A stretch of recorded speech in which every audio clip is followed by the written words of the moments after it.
Now we're gonna move on and have a segment about leadership, the human CEO. And very delighted to introduce a partner of ours, SYPartners, a company that we have long admired. They are arguably the world's foremost transformation consultancy. So we'd like to welcome Jessica Orkin, the current and new CEO of SYPartners, who describes herself as a business-obsessed humanist who helps leaders, teams, and organizations become the most vibrant versions of themselves by leading transformations that are fueled by humanity, creativity, and purpose before it became a thing. Keith Yamashita is with us as well, chairman and former CEO of SYPartners, who has dedicated his life to using creativity as a powerful catalyst for change. He has over 2 decades of working with the C-suite of some of the world's most influential businesses, including Apple, eBay, Facebook, IBM, GE, the Obama Foundation, Oprah Winfrey Network, and Starbucks, to name a few. Keith is also the creator of a new online series, This Human Moment, launched during the pandemic, where he and other creative collaborators explored how we could find hope and opportunity for growth and renewal, even in our darkest moments. So we're thrilled to have them both with us today in dialogue together to offer their reflections on what it means to be a CEO and what it means to be human in these unprecedented times. And we trust them so much that we allowed them to basically take over the session, including the chat and everything else. They're in the good, trusted hands of Keith and Jessica and SYPartners. Enjoy. Thank you, Morgan. Thank you, Tim. Thank you, the house. And just to be clear, we did not take over chat. Please keep putting everything in chat, but we are moderating and we will be dropping in some nuggets along the way. All right, I have a favor to ask everybody. Shake it out a little bit. Put your hand on your heart. Take a deep breath. Because I have a confession to make, and I want you to be standing with me while I make it. Okay, hands can come down. So when Tim asked if we would do a session on leadership, on a session on the future of CEOs, we said yes. We are, in fact, as he said, a transformation consultancy. We have for more than 25 years worked with CEOs and worked with giant companies and small companies. We do a lot of work in leadership. I myself am a CEO. And my confession is, I never wanted to be a CEO. And I have real questions about the need for CEOs going forward. Close your eyes for a moment and imagine there's a stage, a CEO walks onto it, maybe announcing an M&A deal, maybe presenting to the board, maybe delivering a speech to their people. Who do you see? Who's on the board? Who's on the stage? Who's on the board? Also a good question. Who do you see? What images float up? So when I open my eyes, the images that come to me, and that came to me as a little girl growing up in rural New Hampshire, the daughter of transcendental meditators and a professor, the images for me were of white men in power suits, pounding on tables, leading with utter confidence, utter conviction in their rightness, really obsessed with money, a winners take all mentality. These were the archetypes and images that I grew up with that shaped my understanding of what power was, that shaped my understanding of what leadership was. And yet, here I am today as a CEO, working with CEOs, believing in the possibility and the need for leadership, the need for vision, and the need for organizations and collective action, people to come together to actually create change in the world. So we have to change those images. We have to change those outdated models. And this is an invitation to step into a meditation in 6 acts with me and Keith about the reality of leadership going forward. So Act 1, on the death of certainty. Go back to January 1st of this year. What did you believe this year would hold? How were you thinking about this first year of this decade?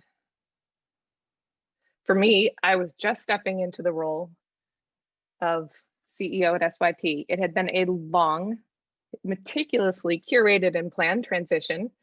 It's not nothing to step into the shoes of a founder like Keith Yamashita and our CEO at the time, Susan Schuman, extraordinary humans, extraordinary leaders. So on January 1st, 2020, I was looking ahead at a year of a graceful, thoughtful, choreographed transition and a moving from being founder-led to the next generation of leadership, the next generation, and the next era of SYP. And then COVID happened. And then George Floyd was murdered. And then a massive upheaval, disruption, reckoning on every single possible dimension that you could imagine. In America for sure, but absolutely globally. The universe blew our cover on all the things that we thought were true. Even the things that for many years we've recognized don't fit us and don't serve us. But the universe blew our cover. There's no going back to where we were. So whether we like it or not, all of us here are in the in-between space. We are no longer in the world that we were. I firmly believe that we have been changed by this year in a profound way, and we will continue to be.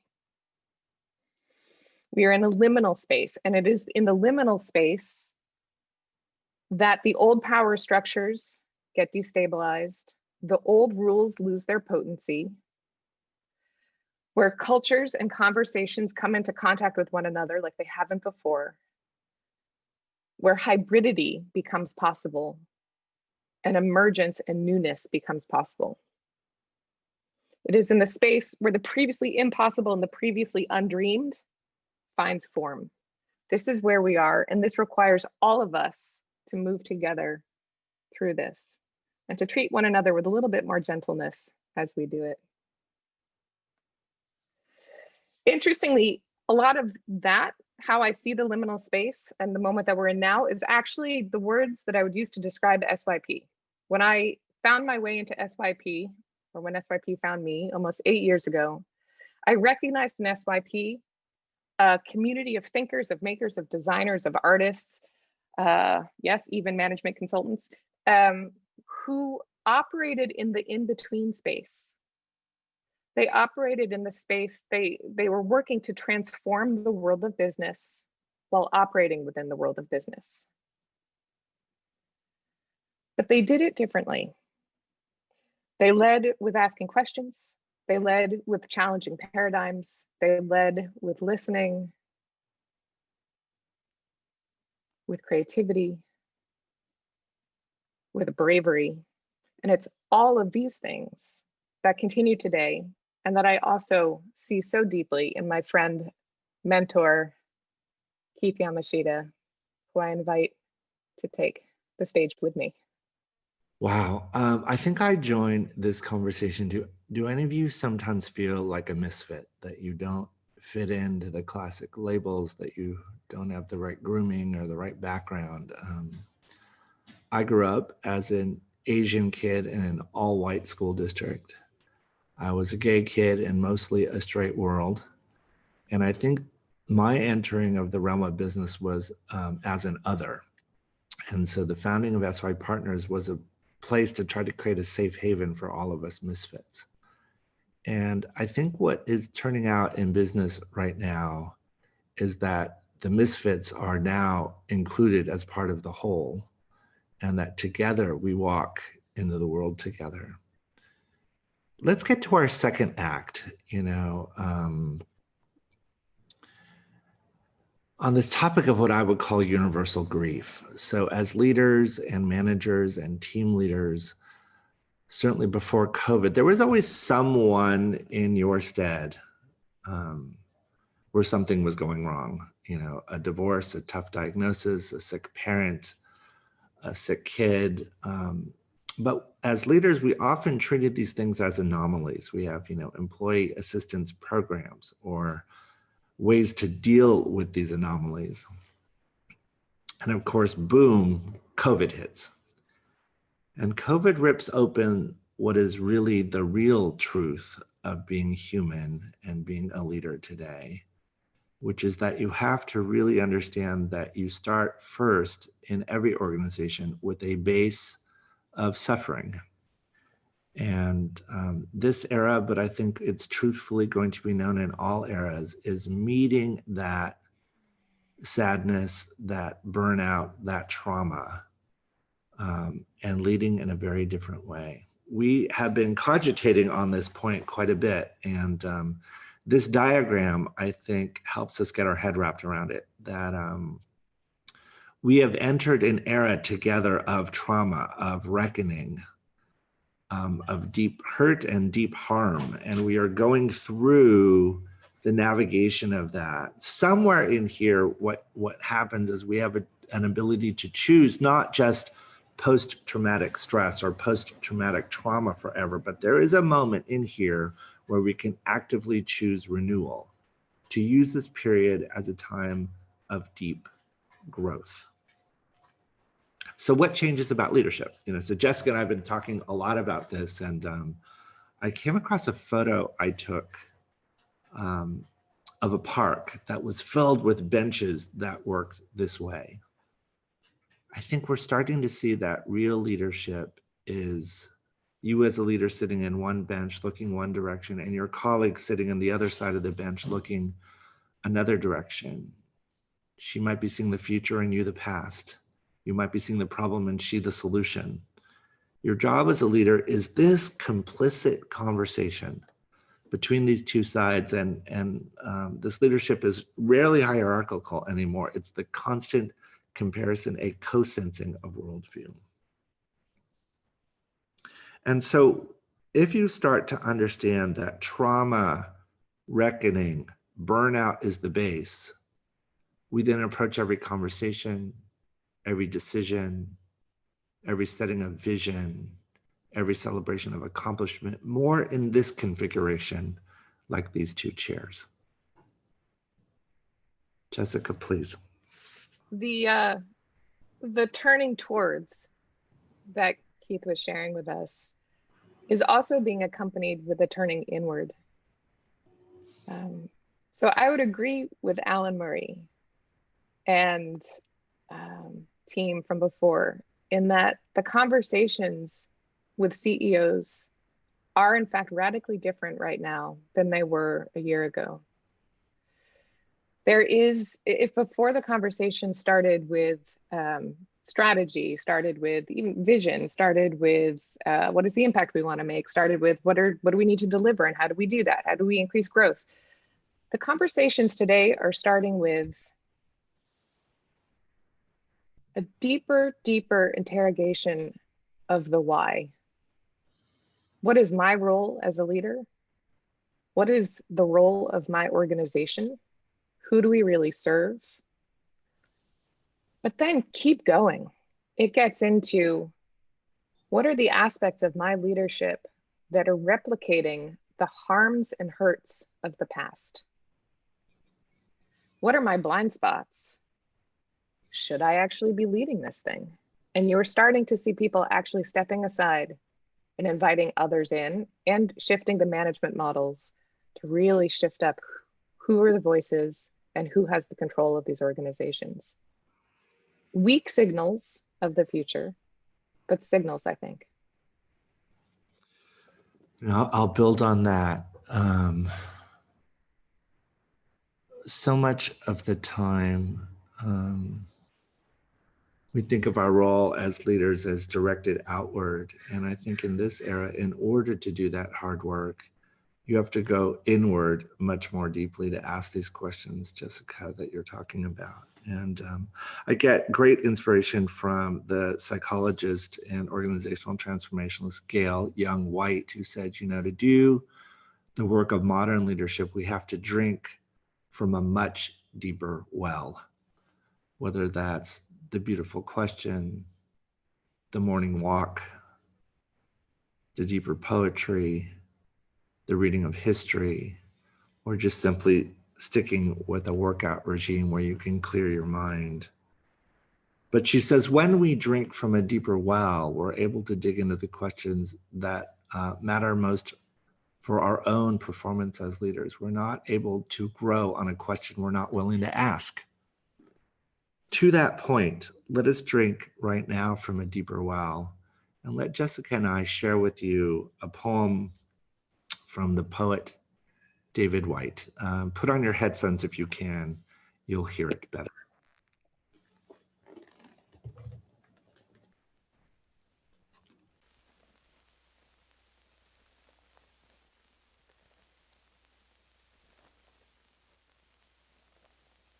Just beyond yourself. Just beyond yourself. Just beyond yourself. It's where you need to be. Half a step into self-forgetting, and the rest restored by what you'll meet. There's a road always beckoning. There's a road always beckoning when you see the two sides of it closing together at that far horizon. And deep in the foundations of your own heart at exactly the same time. That's how you know it's where you have to go. That's how you know it's the road you have to follow. That's how you know. That's how you know. It's just beyond yourself. It's where you need to be. Just take that in for a moment. What's just beyond yourself?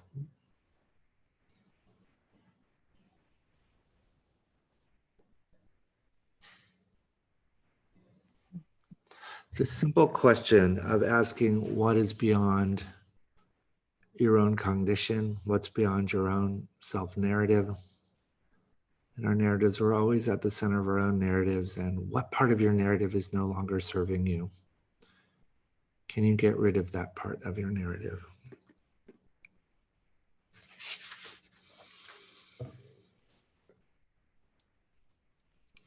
Jessica, And as please. you let go of that part of the narrative, what then becomes possible? What new imagination, now grounded in your center, what becomes possible? What comes into view? It turns out that your ability to imagine something that does not yet exist is one of the most profound and important management skills, leadership skills today, and shall be going forward. We do not believe that we are going to be going back to a normal, nor do we necessarily believe that a fully normalized normal is going to emerge. We think that for a sustained period of time, we are going to be in flux. And that, while having difficulty, also creates huge opportunity and possibility to not institutionalize, to not normalize, and to not framework everything. And instead, to do the work that is needed to imagine our ways forward. This also starts, if we've done the personal inward work, we also need to do the collective reckoning. We need to do that as communities. We need to do that as companies. We need to do that as countries. And you see a lot of what's going on in America, the horrible ugliness of it, but also elements of beauty. We are in a reckoning. We as SYP are in our own reckoning, and we are working with an extraordinary leader, Dr. Angel Acosta, who is leading us through our own reckoning, our own looking at our past, in this case, America's past, through 400 years of inequality, and are really sitting in it. And to look at how those ripples have permeated today's society, today's culture, today's ways of being with one another, and how that influences our culture as SYP. So the question, what harms are we replicating? We're asking ourselves. What blind spots do we have? We're asking ourselves. What voices have never been part of the conversation and should? We're asking ourselves. And we're connecting to people outside of SYP in that inquiry. Jessica, I'll add, yeah, I'll add to that. I mean, I really admire the work of Jacqueline Novogratz. She's already come up in the channel here about, being able to sit in the reality of what is, sit in that 400 years of inequity, to heal, to repair, and then to have the audacity to dream about something that has not yet been and yet must be. Yeah. And while we've been talking a lot about the inward, the reckoning, the reconciliation, the feeling our way through all of this, something that Angel also talks about and brings to is the quest for healing, collective healing, and that it's actually possible for us to do together, which requires a whole new set of skills, a whole new set of understandings of how to be in conversation with one another.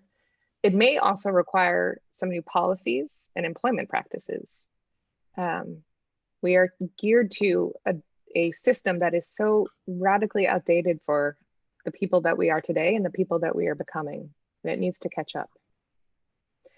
But it will require radical imagination and breaking with the past, or transforming the past, in order to create this future that more of us can walk into, want to walk into, and will thrive in. From moral imagination to collective creativity. So, those days, perhaps like today, where you're in back-to-back-to-back Zoom calls or meetings and you hit your limit. Well, I had one of those, one of many, but I had one of those a couple years ago, where I just left the office, started walking, and I walked myself into a museum. I had only an hour between the back-to-back meetings, but I was on a quest for sustenance, a quest to be filled with something other than logic and reason, a quest not to speak, a quest just to be. So, but I only had an hour, so I'm walking really fast, kind of powering through the museum, and I bust off of the elevator, and the security guard checks me out, and he says, "Hey, lady, if you do only one thing today, go into that room." It was a darkened room. I stepped in. This is what I saw. Once again, I fall into my family way. Once again, I fall into my family way. I saw in the chat, someone posted that it's playing in Boston. Get in your car and drive and go see it.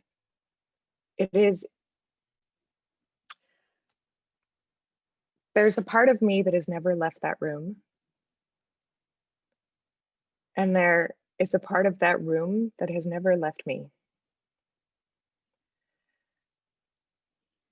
a collective vision expressed, in this case, by 8 different artists, all friends, each one bringing their individuality, their history, their hurts, their longings, their towels, to this collective endeavor.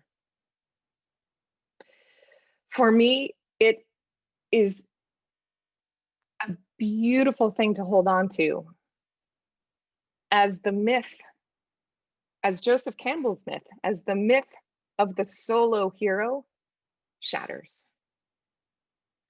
As the myth of the omnipotent CEO shatters. Of the myth of the leader who takes the hill and all follow shatters. We no longer are in that world. We are in this one. The wicked problems and the complexity of this time demands it. Which brings me to the final act at 6 on composting. On composting, you might be wondering. Yeah, on composting. So I think one of the big things that I have learned in the 8 years of being at SYP, which does live a lot in the future, it does live in vision, it does live in possibility, it does live in optimism.